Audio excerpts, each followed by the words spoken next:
저는 지금 현재 사실은 제가 오늘 여기서 앉아서 여러분들한테 설명드리려고 했던 게 네. 여러분 유가가 이번 주에 그리고 빠르면 다음 주 100달러 돌파하면서 100달러의 저항대에서 한번 주춤할 겁니다라는 걸 준비를 해왔어요. 네.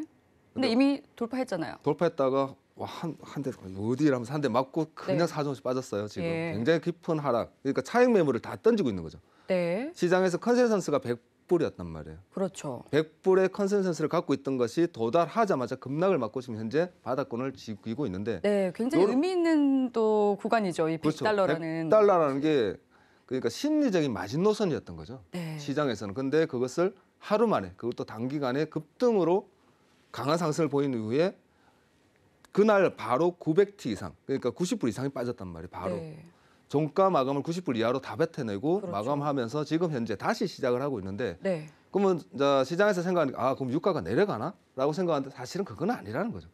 아직까지는 지정학 등 리스크는 충분히 계속 진행 중이고 네. 그리고 인플레이션은 여전히 상승 중이고 그렇죠. 그리고 우리가 지금 봐야 되는 게 아직 시작도 하지 않는 금리 인상이 남았죠. 그럼요. 그러면 시장의 불확실성은 아직도 여전히 강하게 남아있고 제일 중요하게 생각하고 있는 게 그러면 우리가 포커스를 하나 짚어야 되는 게 그거잖아요. 바이든이 올해 네. 선거가 있는데 네. 바이든이 선거를 이기기 위해서는 미국에서 제일 중요하게 생각하는 건 유가란 말이에요. 휘발유.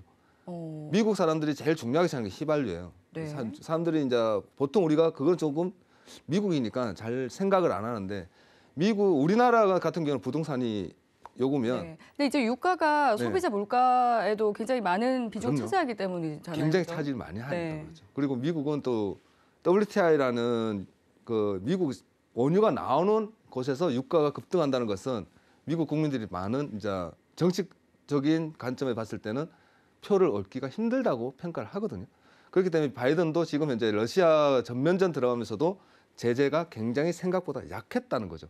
그러면서 금융시장이 조금 안도하면서 나스닥이 반등을 하면서 어저께 나스닥이 사실은 빠진 것까지 다 포함하면 7%예요. 7%. 그러니까요. 3%, 3.4% 이상 하락했던 것이 3.4%를 2%까지 상승했다는 것은 7%의 상승률 보합권을 보여주었다는 건데 굉장히 큰 거거든요.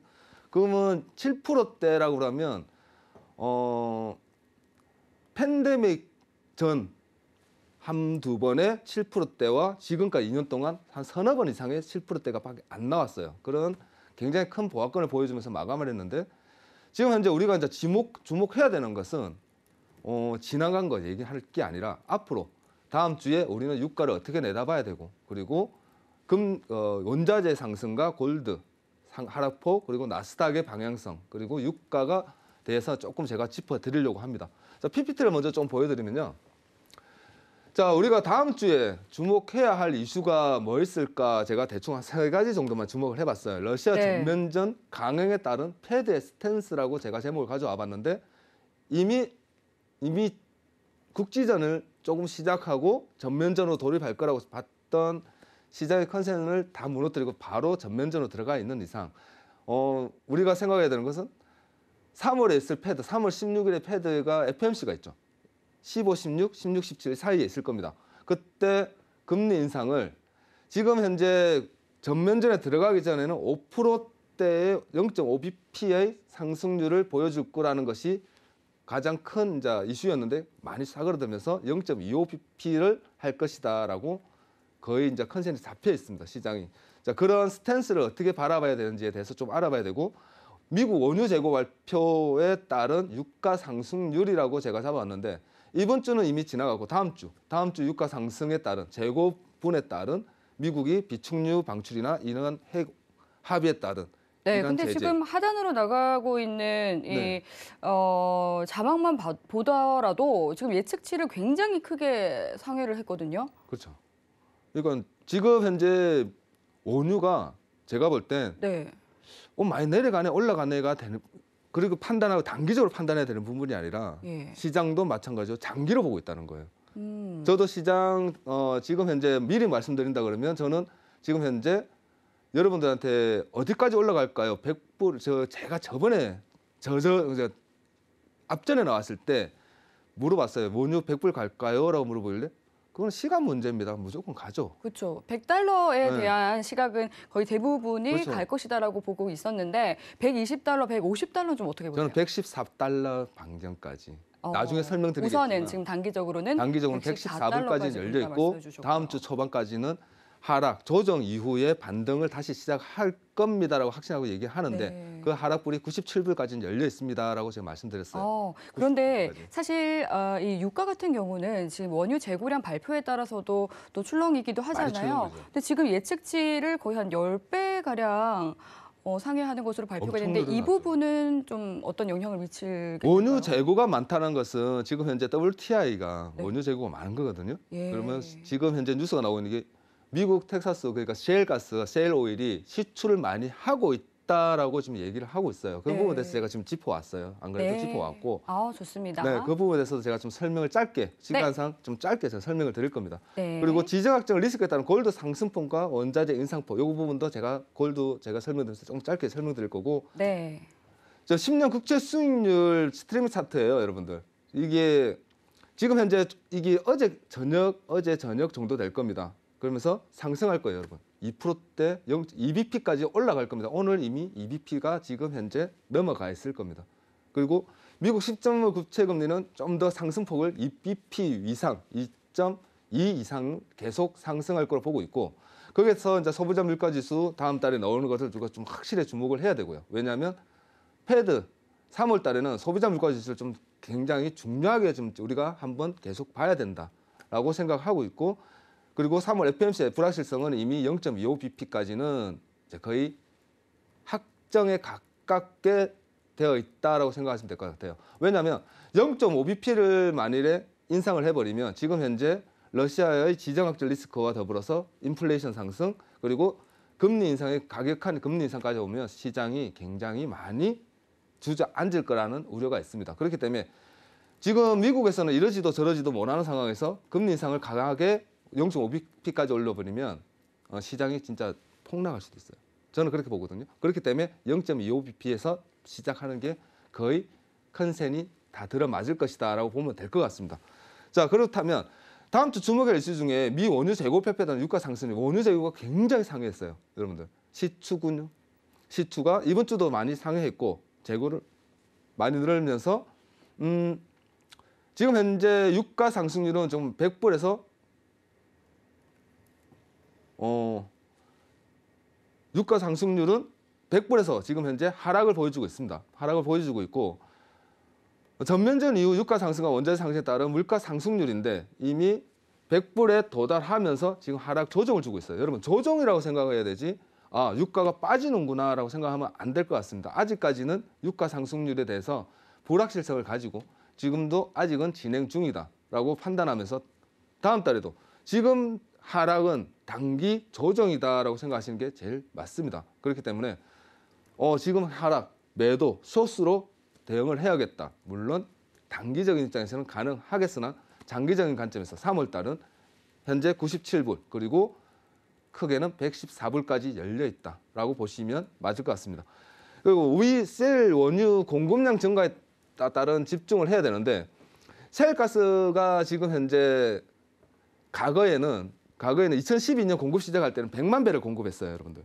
그때만 해도 제가 좀 이따 차트를 보여드릴 건데 그때만 해도 하락폭을 주고 2008년 리먼 사태 이후 강한 하락, 상승과 하락을 보여준 이후에 셰일 원유를 생산하면서 2019년에 하루 800만 배럴까지 생산을 했었습니다. 그때 치킨 게임이라고 그랬어요. 사우디와 오펙과 그리고 WTI의 치킨 게임을 하면서 30불대로 수직 낙하를 하는 것을 우리를 봤어요. 그리고 이후에 우리가 이제 팬데믹이 오면서 마이너스를 찍으면서 WTI가 거의 도산을 다 해버립니다. 시추업체 생산 원유 공장들이 거의 다 한 250개 이상이 회사가 도산을 하면서 그때부터는 WTI가 생산을 안 했는데 지금 현재 회사가 도산을 하면서 없어서 시추를 안 하기 때문에 원유 생산 안 하는 이유도 있지만 유정 고갈에 대한 우려감 때문도 많이 커요. 거기다가 바이든 정부의 탄소 중립 정책, 이 정책 때문에 지금 현재 과거처럼 큰 생산량을 안 보이고 있습니다. 왜냐? 그렇지 않다 그러면 유정 고갈에 대한 우려와 바이든 정책에 이게 안 맞기 때문에 이렇게 지금 현재 흘러가는 것이지 그렇지 않다 그러면 미국은 벌써 엄청난 원유를 생산하고 있을 겁니다, 여러분. 국가에서 지원을 하고 그리고 원유가 많이 남아 있다면 그렇다면 지금 현재 제가 하나의 뉴스를 하나 가지고 왔어요. 가져와 보면 저 빨간 글 친 것만 여러분들 보신다 그러면 오일 유정 고가랩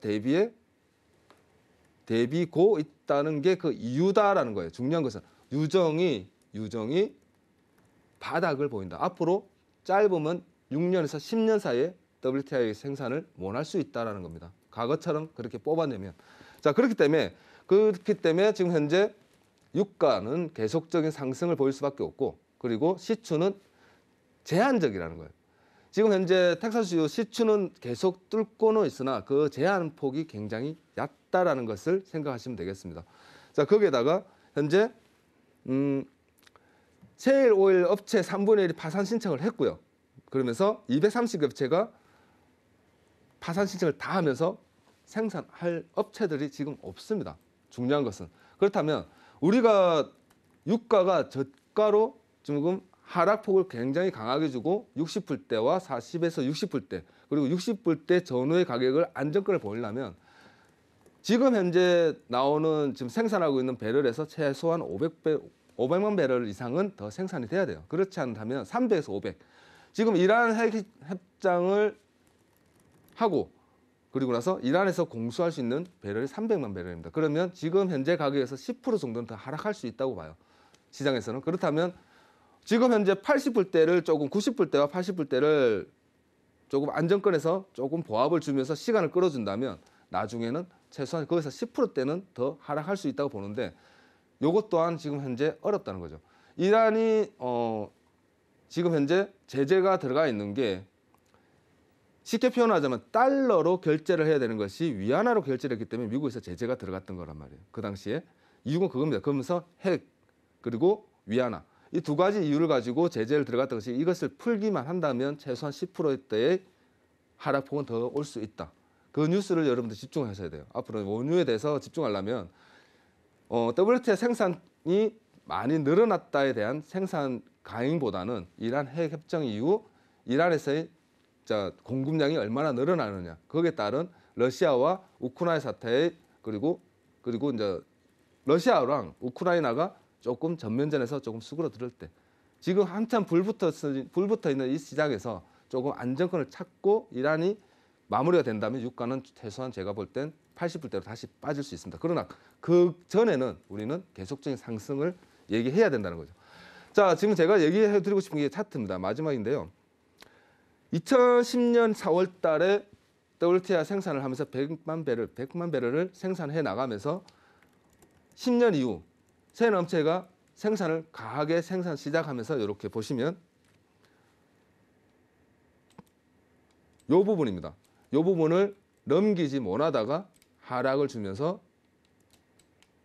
팬데믹을 맞고 지금 현재 급등하고 있으면서 100달러에서 도달하고 바로 빠진 거예요, 여러분. 지금은 유가는 조정이라 보고 그리고 시장의 컨센은 지금 현재 기류로 계속 간다면 큰 변화가 없이 기류로 계속 간다면 요 라인 때까지는 아직 열려 있다라고 시장에서는 보고 있습니다. 저 또한 그러한 생각은 변함이 없고요. 그러나 만일에 그 전에 지금 현재 시장에서 조금 더 안정권을 찾고 그리고 세일 업체가 조금 생산하면서 유가가 WTI가 조금 더 재고가 더 늘어나면서 그것을 방출하기 시작한다면 유가는 조정을 좀 더 주겠으나 그렇지 않다면 지금 현재 구간의 조정폭 이후 반등이 나오기 시작하면 100불을 상회하는 구간을 계속 연출될 것이다라고 보는 게 맞을 것 같습니다. 자, 유가는 제가 현재 준비한 건 여기까지고요. 그렇다면 결론을 말씀드리면 현재 제가 잠깐 차트를 먼저 여러분들한테 보여드리면 네. 차트를 보여드릴게요. 차트를 보시게 되면 현재 100.54입니다. 딱 100불의 컨센을 맞고 바로 하락을 시작했어요. 그리고 오늘 마찬가지 굉장히 긴 꼬리를 보이면서 지금 현재 오늘 조정을 주고 있다는 거예요, 여러분. 지금 현재 조정 구간은 여러분들 기술적 분석에서 봤을 때 시장은 뭐 솔직히 말하면 어찌 될지 몰라요, 여러분들.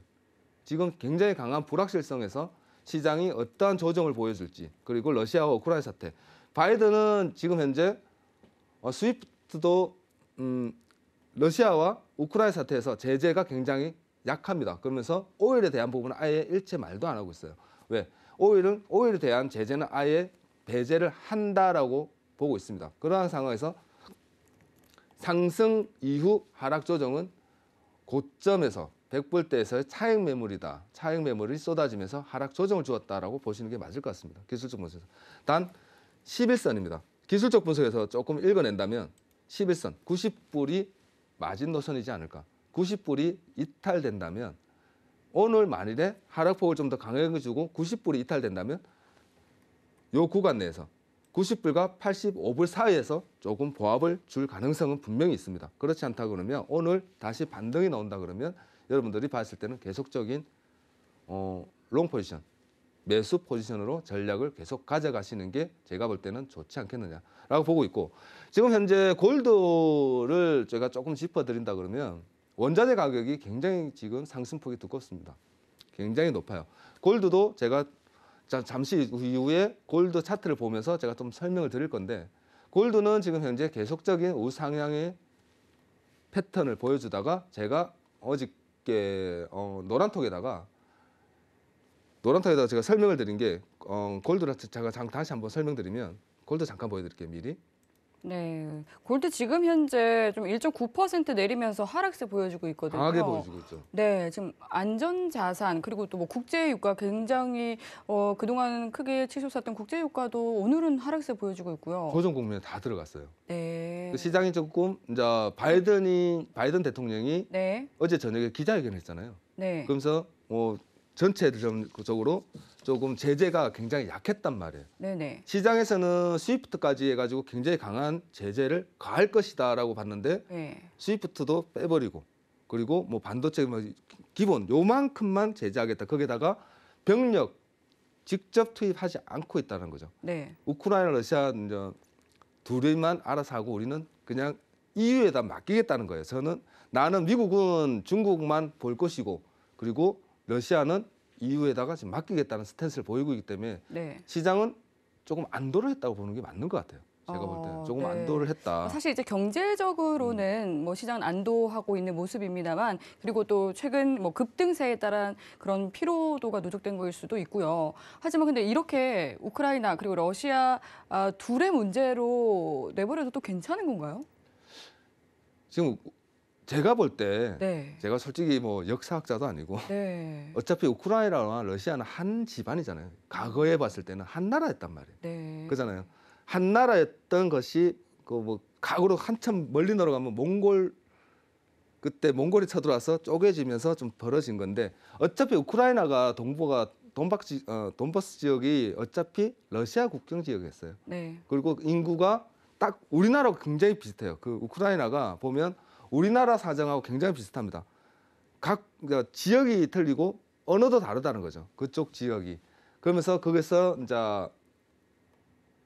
발생된 뭐 지역 감정이라고 하면 편할 것 같아요.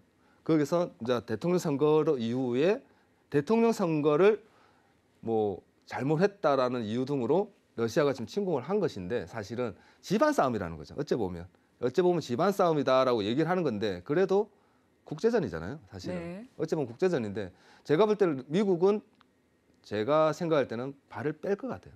하는 척만. 옛날에 이제 크림반도 때도 마찬가지였고, 크림반도 때도 미국이 막 이렇게 해줄 것 같았지만 사실은 방관하고 끝내버렸던 것처럼, 이번에도 제가 볼 때 러시아도, 그래서 제가 생각은 그렇습니다. 이번 내전 같은 개념인데, 어찌 보면 내전 같은 개념인데 그렇게 길 것 같지는 않다라는 거죠. 시장도 그렇죠. 길 것 같지 않다라고 판단하는 것 같아요. 네, 그리고 3시간 전에 푸틴 대통령도 우크라이나와 고위급 협상을 제안했고, 또 중국도 협상 지지한다, 이런 소식이 전해지면서 지금 시장이 바로 즉각적으로 반응을 하고 있는 것 같네요. 그러면서 이제 조금 더 시장은 금융시장, 그런 거 조금 냉정하게 얘기하면 네, 금융시장은 좀 냉정한 것 같아요. 돈이 그렇죠. 있기 때문에. 그리고 굉장히 네. 좀 빠르잖아요. 한 발 앞서서 그렇죠. 반영이 되기 때문에 지금 그에 따른 흐름이 보여지고 있는 것 같습니다.